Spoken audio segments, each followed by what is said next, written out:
बिस्मिल्लाहिर्रहमानिर्रहीम। अस्सलाम वालेकुम। मैं हूँ बुशरा सदीकी और आप देख रहे हैं पब्लिक ओपिनियन। जागो कि जागने से तकदीर जागती है, उठो तुम्हारी मंजिल तुमको पुकारती है। आज जिस टॉपिक पर मैं बात कर रही हूँ वो एक ख़त है जिसको मैंने पढ़ा तो मुझे लगा कि शायद आज के हालात पे वो ख़त लिखा गया है या फिर आज भी हम 1960 की दहाई में ही हैं, आगे नहीं बढ़े।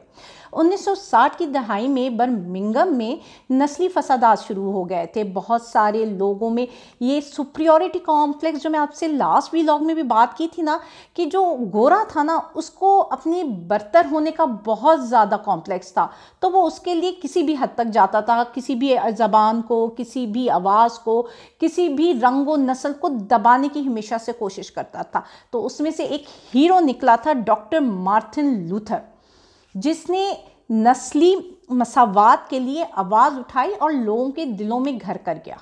इसी ने कॉन्सेप्ट दिया था नॉन वायलेंट मूवमेंट्स का, यानी कि पुरअमन तहरीक का कॉन्सेप्ट वो लेकर आया था, जिसमें जेल भरो तहरीक भी शामिल थी। अब 1963 में क्या हुआ था बर्मिंघम में कि 50 जो स्टूडेंट्स थे, बच्चे होते थे ना, वो 50 के ग्रुप में मिली अपनी जो है ना फ्रीडम, आज़ादी के नगमे गाते हुए आते थे और अपने आप को अरेस्ट के लिए पेश कर दिया करते थे। इसी तरह एक दिन में 1000 बच्चे हो जाते थे जो अपने आप को पेश करते थे जेल भरो तहरीक के उसमें। अब जब किंग मार्टिन लूथर आपके जेल में था तो वहाँ पे जो थे religious leader, art religious leader आए, उस पर काफ़ी तनकीद की, काफ़ी सवालात उस पर उठाए। तो उसने जेल से एक बहुत ज़्यादा उम्दा ख़त लिखा और उस ख़त में उनकी तमाम तनकीद का जवाब दिया। लेकिन उस ख़त को शुरू करने से पहले ये कहा कि मैं हर की तनकीद का जवाब नहीं देता, क्योंकि अगर मैं इस चीज़ में लग जाऊँ ना तो फिर जो मेरा अपना मकसद है ना वो कहीं ना कहीं उसमें मुझे कॉम्प्रोमाइज़, समझौता करना पड़ता है। शायद अगर हम यही देखें कि लोग कहते हैं कि इमरान खान तनकीद के जवाब नहीं देते, उनकी कैरेक्टर असैसिनेशन हो रही है, ये हो रहा है, वो आगे आकर जवाब नहीं दे रहे हैं, वो सफाइयाँ नहीं दे रहे हैं, तो शायद इसीलिए कि वो जानते हैं कि अगर मैं इन छोटी छोटी बातों पे लग गया तो जो मेरा मेन मकसद है मैं कहीं उससे ना हट जाऊं। तो वो जो सवालात, जो तनकीद उस पर की गई थी किंग मार्टिन लूथर पर, वो उसके जवाबात देते हैं। सबसे पहले जो उन्होंने कहा कि तुम ये जो तहरीक चलाकर, जेल भरो तहरीक और ये सब कुछ चीज़ें, पुरअमन एहतजाज जो तुम कर रहे हो, लोगों को सड़कों पे ला रहे हो, इससे एक अफरा तफरी का माहौल पैदा हो रहा है। और यही बात इमरान खान के बारे में भी कही जाती है कि ये जिन लोगों को हर वक्त एहतजाज की कैफियत में रखता है, मुल्क का निज़ाम दरहम बदहम कर दिया है, अफरा तफरी सी कैफियत फैली हुई है पूरे मुल्क में। तो उसका जवाब जो है, मार्टिन जो है पहले सुकरात को कोट करता है और वो कहता है कि सुकरात ने कहा था कि जो इंसानी जहन है ना उसमें एक टेंशन रहनी चाहिए, क्योंकि जब वो उसके टेंशन लेता है ना तो उसके दिमाग में टेंशन रहती है तो वो सोचने के जो दरवाजे हैं वो खुलते हैं, आगाही के दर खोलते हैं, वो चीज़ों को बारीक बीनी से देखना शुरू करता है और फिर वो तख्लीकी उसमें दुनिया में जाता है, शऊर की दुनिया में जाता है। इसलिए वो कहता है कि इस तरह के पुरअमन एहतजाज ज़रूरी हैं। क्यों ज़रूरी है? ताकि लोगों को ये जो तासुब पसंदाना सोच है, बेइंसाफ़ी का निज़ाम है, जुल्म का निज़ाम है, जिसकी खाई में हमारा माशरा गिरता जा रहा है, उससे निकालने के लिए हमें आवाज़ उठानी ज़रूरी है, ये एहतजाज ज़रूरी है। जैसे कि इमरान खान कहता है कि आवाज़ उठाओ, शऊर ज़रूरी है, तब्दीली के लिए आवाज़ का उठाना बहुत ज़रूरी है। अब दूसरी बात वो करता है कि जो ये मूवमेंट्स है ना उनके 4 स्टेप्स होते हैं। पहला स्टेप होता है कि आपको हकाइक को जमा करना होता है। तो अब उसमें जो वो उस वक्त के हकाइक थे वो बयान करता है। उसमें कहता है कि आपने देखा है कि पुलिस की जो जालिम है, जुल्म जो पुलिस ने किया है लोगों पर, बच्चों पर, औरतों पर, क्या वो उसको आप नज़रअंदाज कर सकते हैं? दूसरी बात ये कहते हैं कि जो निग्रोस काले थे उस पर जिस तरह का जो कोर्ट में जो होता था अनजस्ट, नाइंसाफ़ी हुआ करती थी, वो सबको पता है।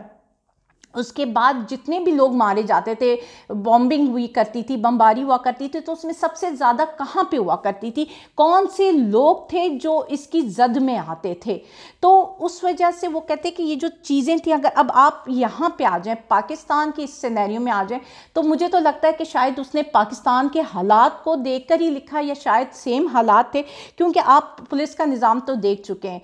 सिंध की पुलिस को माफिया कहा जाता है, जो सलूक, शहबाज गिल जैसे पढ़े लिखे शख्स के साथ हुआ जो अपनी बेहतरीन नौकरी छोड़कर पाकिस्तान के मफाद के लिए, पाकिस्तान की तब्दीली के लिए वो इस मुल्क में आया। उसने अपना टाइम दिया बिना किसी गर्ज के। उसको क्या मिल रहा था ये सब कुछ करके? बिना किसी गर्ज के वो पाकिस्तान में आता है अपनी एक लेविश लाइफ को छोड़कर। लेकिन उसके साथ क्या किया गया? यहाँ पे हमारे अदालती निज़ाम के भी आते हैं कि एक एफआईआर से दूसरी एफआईआर, एक ज़मानत से दूसरी ज़मानत, कोई केस नहीं है, कुछ भी नहीं, ला कानूनियत अपने अरूज में थी शहबाज गिल के दौर पे। तो क्या हुआ?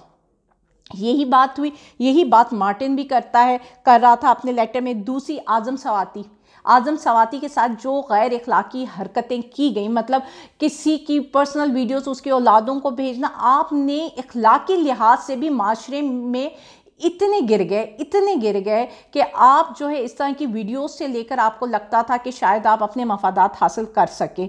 फिर आपने शेख रशीद के साथ आप क्या कर रहे हो, आपने फवाद चौधरी के साथ क्या किया। तो ये जो भी चीज़ें थी वो इंसाफ, पुलिस के निज़ाम पर एक सवालिया निशान उठाती हैं। फिर बॉम्बिंग होती है, सुसाइड बॉम्बर्स आते हैं, वो कहाँ पे जा रहे हैं, किधर कर रहे हैं।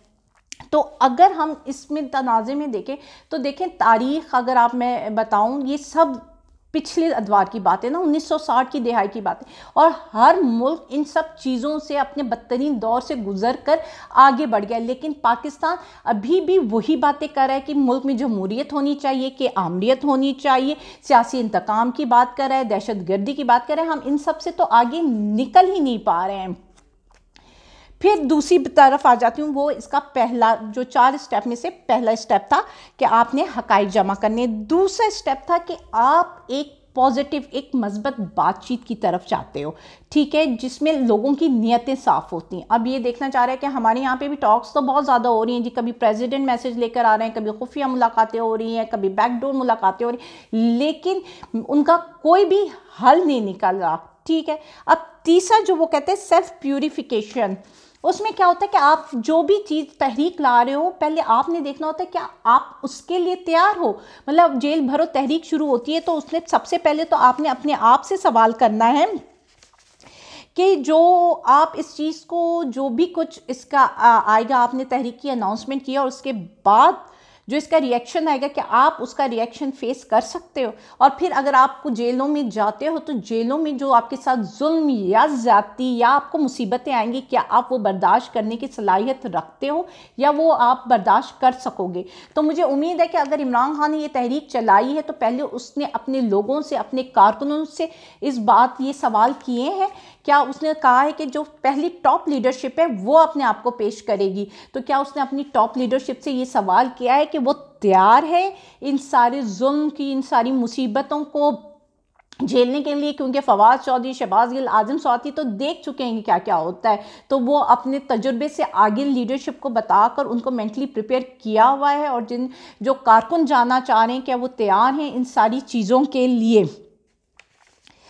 अब तहरीक का मकसद क्या होता है कि आपने जो है ना अपना मकसद हासिल करना है। अब उससे एक सवाल, एक तनकीद उस पर यह की गई, पहले तो कि जी आपने अफरा तफरी फैलाई, फिर वो जवाब देता है इसका। अब दूसरी बात ये कहता है कि जी आपने जो ये काम किया है, ये तहरीक शुरू की है, वो बड़ी अनटाइमली है।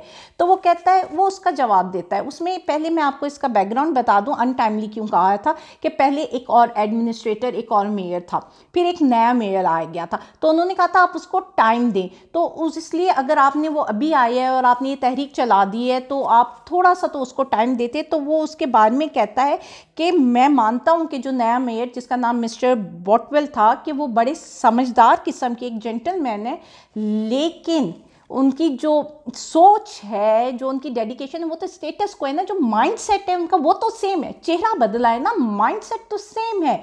तो असल बात तो ये होती है कि आप माइंडसेट बदलो ना, फिर जाकर तब्दीली आती है। तो आपने चेहरा तो बदल दिया एक शख्स से दूसरी तरफ, दूसरा शख्स तो सीट पर आ गया, लेकिन उसके कारनामे और उसकी कार्रवाई तो सेम है। इसी तरह पाकिस्तान में चेहरे तो बदल चुके हैं लेकिन माहौल अभी तक नहीं बदला। वो जो चीज़ चल रही थी पहले, वो अब भी चल रही है।